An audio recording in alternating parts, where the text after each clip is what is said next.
That looks tight. That looks really tight. Don't start with the, so tight. Shut the frick up. Cave exploring gone wrong. Veryovkina Cave. At 7,257 feet deep, Veryovkina Cave is the deepest cave on Earth. The cave is so deep that it takes over 4 days and thousands of feet of rope to descend to its immense depth. And certainly, what would the deepest cave be without a couple of horrifying incidents? These are those stories. These are those stories. Sorry, like, what is that? The X-Files? Dude, does anyone remember those? These are their stories. Okay. Okay, spelunking stories. This is crazy.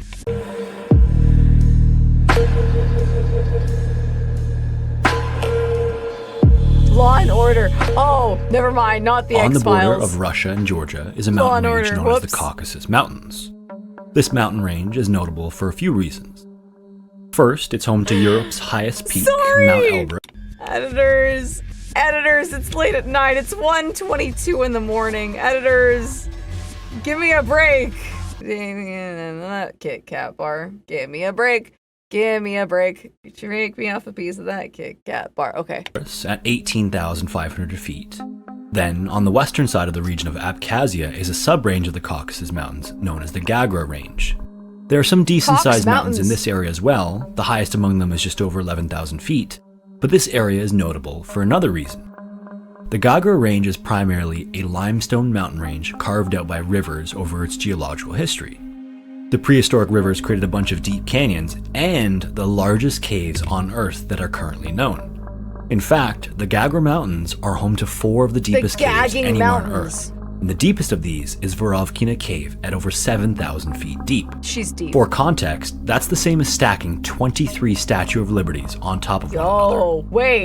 The entrance to Veryovkina Cave is also located at an altitude of 7,500 feet, meaning that you have to climb up a literal mountain to get to it. Once you're up there, you're still surrounded by the rocky cliffs of the mountain ranges, and then in the middle of these cliffs is a fairly unremarkable looking hole in the ground. It's obvious that it's the entrance to a cave, but you never expect it to descend for over a mile into the earth. When the entrance was first discovered in 1968 by a group of cavers, they only descended down to a depth of 377 feet before returning to the surface. Then in 1983, the cave was discovered for a second time by a separate team of speleologists from the Veryovkina Speleol Club from Moscow. This hurts my eyes. Over the next 3 years, a series of expeditions pushed the depth to around 1,400 feet. But then for reasons that are unclear, there were no more expeditions until the year 2000. I'm awake now. Work resumed again that year, but it would take all the way until 2015 to discover a new shaft that would unlock the true depth of Veryovkina Cave. By 2017, they had extended the maximum depth of the cave from 1,400 feet all the way to 7. Guys, this is just gonna be me like making innuendo jokes the whole time, isn't it? I'm so sorry in advance. 7,200 feet and mapped over 17 kilometers of tunnels and passages. Then finally in March of 2018, the official deepest point of the cave was discovered at the bottom of a subterranean lake where the cave meets the water table, giving Veryovkina Cave a total depth of 7,257 feet, or 2,212 meters. 6 months later in September, the Veryovkina team returned once again to continue exploring the cave, and this time they were joined by photographers Robbie Stone and Jeff Wade. It was this same team of world-class cavers from the Veryovkina Club that made all of the seminal descents of Veryovkina and of the other deep caves in the Gagra mountain range. Led by team leader Pavel Demidov, this expedition would be returning to the bottom of Veryovkina Cave to collect samples of some of the potentially undiscovered species and explore some of the promising horizontal passages at the bottom of the cave, all while having Robbie and Jeff document the entire thing. Thanks, Robbie. Now, in an ordinary cave of moderate depth, where you can descend and ascend in a single day, you'd still be bringing a decent amount of equipment. That looks really pretty. Like this opening for this cave, I don't know what about it. It gives me some Skyrim vibes. You know what I mean? It feels like someone out of nowhere is gonna be like ba-da-ba, ba-da-bum, ba-da-ba-ba-ba-bum, ba-da-bum, ba-da-bum, ba-da-ba-ba-ba-ba. You know what I mean? Like, doesn't it give you like Skyrim vibes? It does for me, man. Anyway. You need food and a bunch of climbing gear for every single person on the team. In caves as large as Veryovkina Cave, the descent is more similar to an expedition that you'd expect to see when climbing a tall mountain. If you've ever watched anything related to Mount Everest, you may have heard of the multi-camp system. These camps are established higher and higher up the mountain to store food and gear and for the climbers to sleep and stay in between climbing. For multi-day expeditions on a mountain or in a deep enough cave, the amount of gear becomes way too much to transport at a single time. People have to climb up and down in advance to transport load after load of the necessary equipment to ensure a safe attempt. And Veryovkina Cave is no different. In fact, because of how deep it is, it has a total of 6 camps at various depths on the way to the bottom. From the entrance, climbers have to put on special clothing, harnesses, and helmets fixed with headlamps. They then descend down the first shaft into the darkness and move through a series of tight tunnels and passages to reach the first camp at 2,000 feet.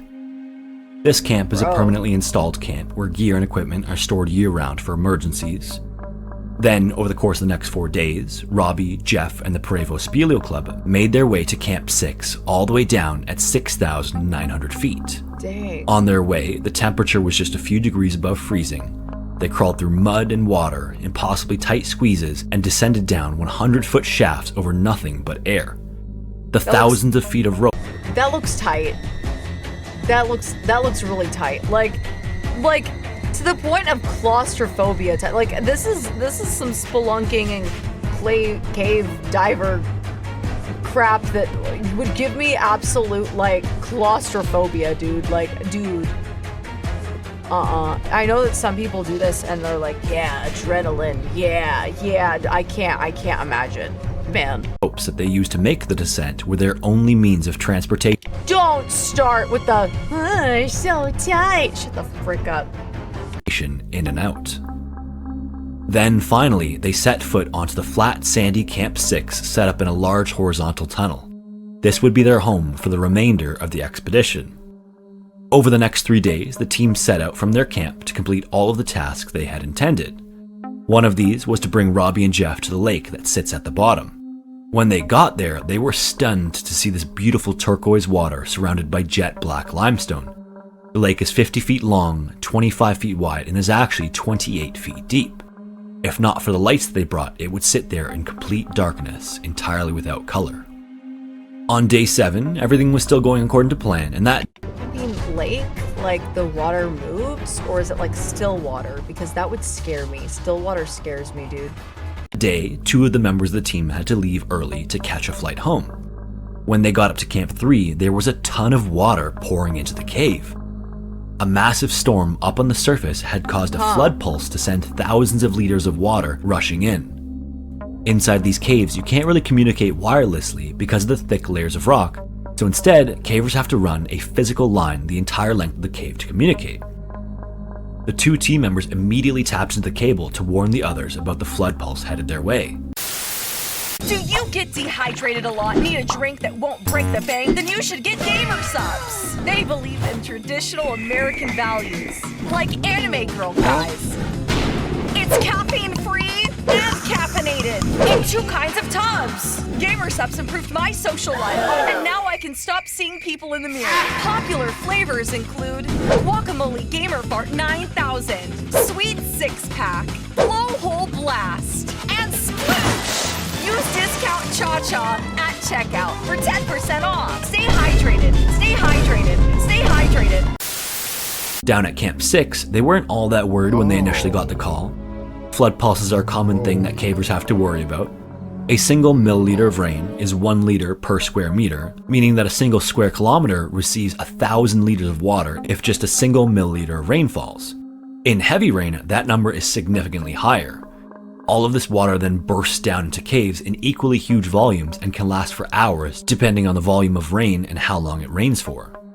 Again, they weren't all that worried when they first got the call. The Veryovkina group is world class and their plan was to monitor the water level and then plan accordingly. Camp 6 had also been set up off of the main vertical shaft in what looked to be an area away from the flow of water. It was also at 6,900 feet, whereas the total depth was over 7,200 feet. For the water to reach them, it would have to fill up 300 feet of passages below them before it would reach them. About half an hour after they received the call, they heard the first sound of water approaching. It started off as a faint rumble and slowly grew like a train approaching. By the time it was just about to reach camp, it was so roaring loud that it was almost deafening. The entire cave shook like a constant earthquake was going on. Jeez. Robbie had just started breakfast when the noise really started, and he and the others rushed out of their tents to see the approaching storm. As they turned their headlights towards the vertical shaft, a fire hose of water came pouring down. That's Robbie scary. stood there with his mouth open and almost dropped the food he was holding. Not nearly as experienced as the Veryovkina team, Robbie was really concerned by the volume and speed of the water rushing in. But again, the spot they were in was completely dry, so he tried to stay calm like his Russian comrades. About 2 hours into the flooding, with no signs of it slowing, one of the team members noticed a gurgling sound coming from a small hole near the tent. He looked into the hole and couldn't see any water, but he figured he should tell the team leader anyway. Pavel agreed that this was a bit concerning, so they decided to go and check out a nearby siphon to see how much the water table had risen. They returned about 5 minutes later and looked into the hole once again. This time, not only could they see water, but it was rising so fast it was sloshing up around against the walls and almost out of the hole. The team member looked back at Robbie, and Robbie saw that his face had gone completely white. Immediately, he knew that this meant that they needed to leave, and leave right away. With the sound of water still almost deafening, all hell broke loose in the camp. No one expected to be leaving that day, but now everyone was running around packing up essential gear. Robbie and Jeff pulled on their latex suits over their fleece base layer. After that, they slipped on their abrasion-resistant nylon shells and harnesses. Robbie then made the tough decision to leave all of his camera equipment and personal items. Literally tens of thousands of dollars of equipment.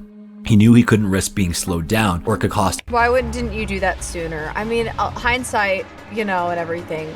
With their experience with caves and stuff like that, they believed that it wasn't going to flood the bottom fast enough, or it wouldn't be like in such large amount for there to be huge concern. Based on their personal experiences and what they've dealt with before, they weren't super worried. But, obviously with the volume and the speed and everything, it was a cause for concern. So anyway, yeah. Him his life or the life of one of his teammates. He pulled all of the memory cards out of the cameras, placed them in a Ziploc bag, and then slipped them into his latex suit. At the very least, he could save all of the pictures he had taken. With that, he called out to the others that he and Jeff would start their ascent, and then they started off for the vertical shaft out of the quickly flooding Camp 6. This would be the last interaction that they would have with the Russians at Camp 6. The remaining members of the Veryovkina team would wait for the team leader, Pavel, before starting their ascent. As Robbie and Jeff made their way to the vertical ropes, they reached a narrow traverse, almost like a bridge that went along one wall. Prior to the flooding, the chamber beside the bridge was 60 feet deep and 25 feet wide of nothing but air. Now it was almost completely flooded, almost coming up over the side of the bridge. At the end of this narrow traverse were the vertical ropes and the source of the water pouring into the cave. Robbie stepped into the waterfall pouring down from the shaft and clipped his ascenders to the rope. Then he put his head down, took a deep breath, and started making his way up the rope as the water pummeled him from above. The water was coming down so hard it felt like it was crushing and suffocating him. It was literally as if his head was being squashed into his shoulders. Thankfully, he was able to tuck his chin, which allowed the water to run off of his helmet and create a small air pocket for him to breathe. Focusing on just the white rope directly in front of his face, he moved his ascenders up rhythmically as fast as he could. Finally, he reached an area with a small outcropping that he could step on and out of the waterfall to look up. He saw that the rope was coming out of a shoulder-sized hole in the rocks, but this was also the source of the water. Coming out of this little hole was a fire hose of water that seemed to take up the entire space. He thought to himself that there was no way he was going to be able to make it through that intense downpour. At the same time, he couldn't just stop. He was the lead climber. Everyone else was coming up behind him, and there was no telling what the water was like down below. He had to at least try to make it through. When he got to the hole, the force of the water was so strong that he was only able to push his ascenders. The fact that they were able to take pictures of this is wild to me. A couple inches at a time. He finally made it through the squeeze and then realized that Jeff would have to do the same thing. He had no idea whether or not Jeff would be able to make it, so he just kept climbing as high as he could to get out of the way. In his panic, he hadn't realized that this new section of the cave was mostly dry. The water flowed down a different route to the squeeze, so he was relatively safe where he was. But because he was so full of adrenaline, he was mindlessly climbing for his life as fast and as high as he could. He only finally realized what he was doing when Jeff yelled out to him to slow down. Snapping out of it, he stopped and waited for Jeff to catch up before they continued. When Jeff reached him, his face was white, his eyes were wide, but he exclaimed that they were at least alive. The two of them silently wondered if the same could be said for the Veryovkina team down below. Robbie and Jeff eventually made it up to Camp 5 at 6,200 feet, where they waited, hoping they would see the Russians any minute. As the cave continued to shake around them, they occasionally looked down over the edge into the abyss. Miraculously, down below they saw a single headlamp slowly making its way up the shaft. When he was finally close enough, they realized it was Andre. After he climbed up into camp, they asked him if he had seen the others, and he just shook his head silently. No. They all sat there thinking about the worst case scenario. Down below, by the time Pavel had returned from the siphon, the bridge that Robbie and Jeff had walked across was completely submerged. The rest of the team members had to actually swim to reach the vertical ropes. The last to swim out was Pavel, and as he was making his way out, the chamber had become a swirling vortex. All of the water draining deeper into the cave had turned into a giant whirlpool.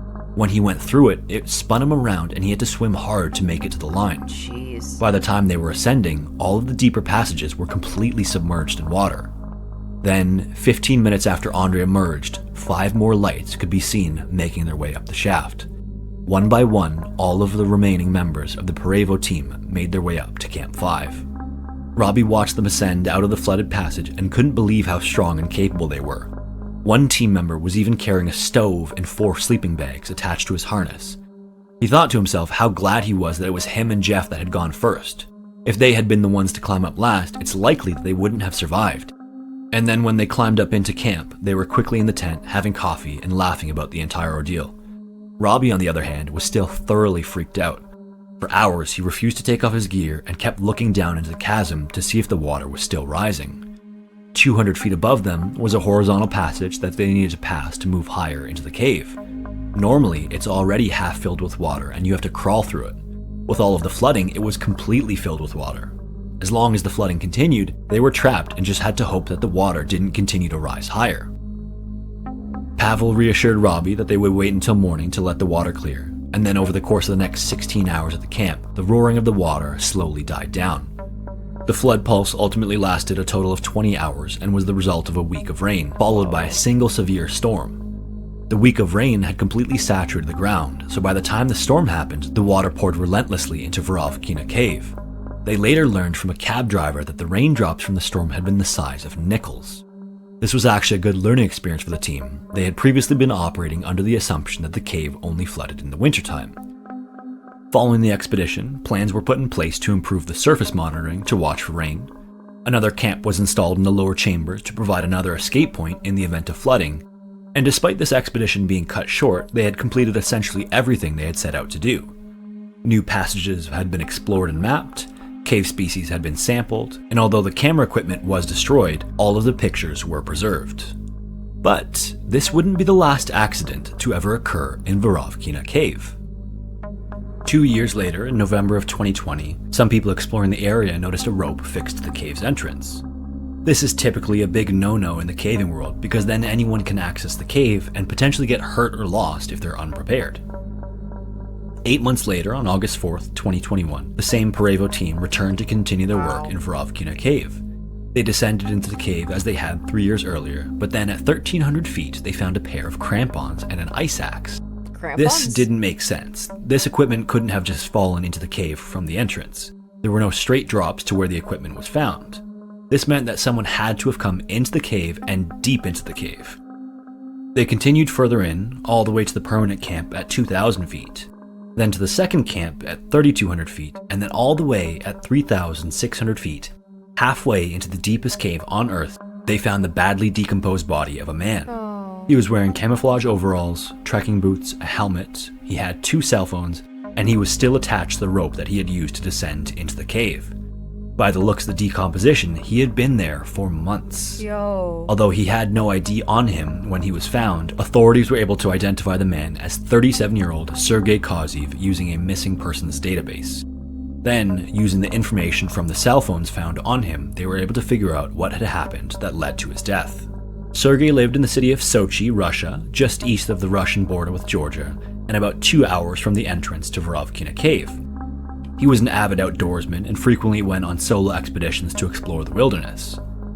On November 1st, 2020, he said goodbye to his family, as he always did when he was going on one of these solo expeditions, and then set off for the Gagra Mountains. Oh, 7, Sergey. He also didn't tell them where he was going, despite the fact that he was heading to a location that fewer people had set foot in than the International Space Station. Based on the documents and screenshots found on his phone, it seems that Sergey had spent almost a year planning this trip.